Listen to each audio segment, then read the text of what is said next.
اور انسانوں کو اذیت ناک موت سے ہمکنار کرنا اس کا من پسند مشغلہ ہے۔ اب میں اس کو جیون کا وہ رخ دکھاؤں گا، اس کی نسلیں بھی یاد رکھے گی۔ شکنتلا گرو نارائن نے آواز لگائی۔ جی شکنتلا آنسو صاف کرتے ہوئے بھرائی آواز میں بولی، ہمارے لیے بہترین ناشتہ کا بندوبست کرو۔ چمتکار، جی مالکن ناشتہ لاؤ۔ پلک جھپکتے ہی قالین پر پرتکلف ناشتہ حاضر تھا۔ شکنتلا گرو نارائن کرایا، جی میرے آقا، چمتکار سے بولو کہ آئندہ تمہیں مالکن نہ کہے بلکہ براہ راست میرا حکم مانے۔ چمتکار، مجھے مالکن نہ کہا کرو بلکہ گرو نارائن میرے آقا کی آواز پر عمل کیا کرو۔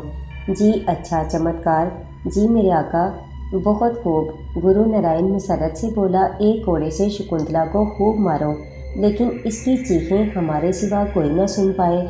یہ حکم سنتے ہی شکنتلا کی آنکھیں خوف سے پھٹ گئیں اور وہ دوڑ کر گرو کے قدموں سے لپٹ گئی۔ معاف کر دو میرے آقا، میں آپ کی باندھی ہوں، میں آپ کا ہر حکم فوراً مانوں گی، مجھ پر دیا کرو۔ لیکن شراب کی آواز کے ساتھ شکنتلا کی چیخ نکل گئی۔ کوڑا اس کے وجود کو سرخ کرتا گیا، درد کی شدید لہر اس کے پورے بدن میں دوڑ گئی۔ گرو نارائن نے اس کی آہوزاری پر قطعاً کوئی توجہ نہ دی اور مہا پنڈت کو مسکرا کر ناشتہ کرنے کا اشارہ کیا اور دونوں تسلی سے ناشتہ کرنے لگے۔ چمتکار سرحد سے کوڑے برسانے لگا۔ شکنتلا کمرے میں ادھر ادھر دوڑنے لگی۔ اس کی دلدوز چیخوں سے کمرہ گونج رہا تھا لیکن اس کی آواز باہر کسی کو نہ سنائی دے رہی تھی۔ وہ بار بار گرو نارائن کے قدموں میں گر رہی تھی، ہاتھ جوڑ رہی تھی لیکن نہ تو گرو نارائن نے کوئی توجہ دی اور نہ چمتکار کا ہاتھ رکا اور شکنتلا اپنے ہی خون میں لہو لہان ہو رہی تھی۔ آج اس کو تکلیف کا باقاعدہ احساس ہوا تھا کہ لوگ درد سے کیوں چلاتے ہیں۔ ناشتہ کر چکنے کے بعد گرو نارائن نے چمتکار کو بس کرنے کا حکم دیا تھا۔ شکنتلا کا تمام لباس پھٹ چکا تھا، سارا جسم زخموں سے چور تھا اور کمرے کے فرش پر پڑی اپنے زخم چاٹ رہی تھی اور بری طرح تڑپ رہی تھی۔ چمتکار، جی میرے آقا، اس کی تکلیف ختم کر دو۔ اور پھر اگلے ہی لمحے شکنتلا کی تمام تکالیف ختم ہو گئیں اور زخم بھر گئے تو شکنتلا نے سکھ کا سانس بھرا۔ شکنتلا، جی گرو نارائن کی آواز سن کر وہ فوراً بولی، اپنا لباس انتہائی خوبصورت کر لو۔ حکم سن کر شکنتلا نے لوٹ لگائی اور ناگن بن گئی۔ پھر لوٹ لگائی تو انتہائی شاہانہ لباس میں نکھرے نکھرے حسن کو کے ساتھ موجود تھی۔ بکھری زلفوں سے جھانکتا گلابی چہرہ مہا پنڈت اور گرو نارائن کو پاگل بنا رہا تھا۔ دونوں ناشتہ ختم کر کے اس کی طرف بڑھے اور شکنتلا ان دونوں کے درمیان پھر کھلونا بن گئی۔ سامری جب واپس وادی والے مکان میں پہنچا تو شکنتلا موجود نہ تھی۔ رقیہ اور کنیز فاطمہ اور صبغت اللہ اداس بیٹھے سلیمان کی دردناک موت کا ماتم کر رہے تھے۔ سامری کو اچانک سامنے پا کر حیران ہو گئے، بلکہ تینوں سہم گئے اور سوچنے لگے کہ الہی خیر ہو، کہیں دوبارہ کوئی مصیبت تو نہیں آنے والی۔ سامری دروازہ میں کھڑا تینوں کو گھورنے لگا اور بولا، شکنتلا کہاں ہے؟ ہمیں کچھ پتہ نہیں بیٹا، میں تو پنجرے میں بند تھا کہ اچانک ہی پنجرہ غائب ہو گیا۔ وہاں سے اٹھ کر اس کمرے میں آیا تو بہو اور بیٹی کو لہو لہان پایا۔ صبح تک بڑی مشکل سے انہیں ہوش آیا تھا۔ انہی کی زبانی پتہ چلا کہ شکنتلا نے رات کو عجیب مخلوق سے ان دونوں بیچاریوں کو کوڑوں سے پٹوایا۔ مار کھا کر یہ دونوں بے ہوش ہو گئیں اور کسی بات کا ہمیں کچھ پتہ نہیں۔ ہم غریب مظلوم لوگ ہیں، ہم نے تو کسی کا کچھ نہیں بگاڑا، پھر تم لوگ کیوں ہمیں تنگ کرتے ہو؟ بکواس نہ کر بوڑھے ورنہ خون پی جاؤں گا تیرا، سامری نے ایک دم غصے سے کہا اور پھر غائب ہو گیا۔ دونوں لڑکیاں چیخنے لگیں۔ بوڑھے صبغت اللہ نے آگے بڑھ کر دونوں کو دلاسا دیا، بیٹی آیت الکرسی کا ورد شروع کر دو، انشاءاللہ سب ٹھیک ہو جائے گا۔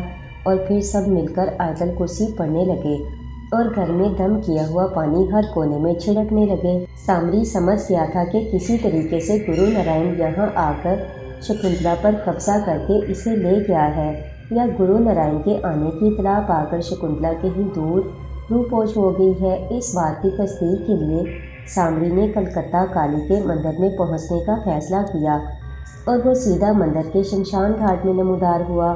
اب اس نے سوچا کہ شکنتلا کی خبر لینی چاہیے۔ رات اس کے گرو کی بدرو نے اسے تاکید کر دی تھی کہ پرائی آگ میں چھلانگ لگانے سے پہلے اس کی حدت کا اندازہ کر لینا، کیونکہ شکنتلا کی محابیب اور دوسری شکتیاں گرو نارائن کی غلام ہو چکی ہیں۔